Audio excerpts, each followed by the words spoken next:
Hello friends, how are you all? I hope you are all doing very well. So friends, today we have come with new content in our new video. So our content today is about how to add music to WhatsApp status. Normally, we cannot add music directly on WhatsApp. So what do we need to do? Go to Instagram, then to status and select the photo or video you want. Add music to it. After adding, save it.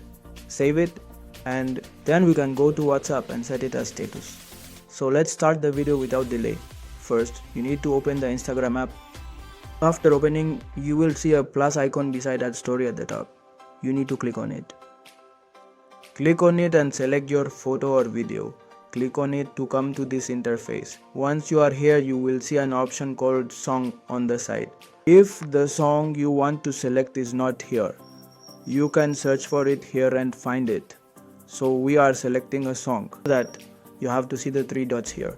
You need to click on these three dots. After that, you will find an option called save here.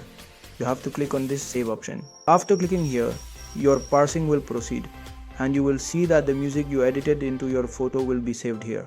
But what do you need to do? You need to open your WhatsApp app. After opening it, you have to go to the status section. After going there, you have to click on the status story that you have here. After selecting, you need to click on the send option here. If you click, your status will go. The music you had added will also be sent here. So friends, if you liked our video, please subscribe to the channel and share. That's all for now.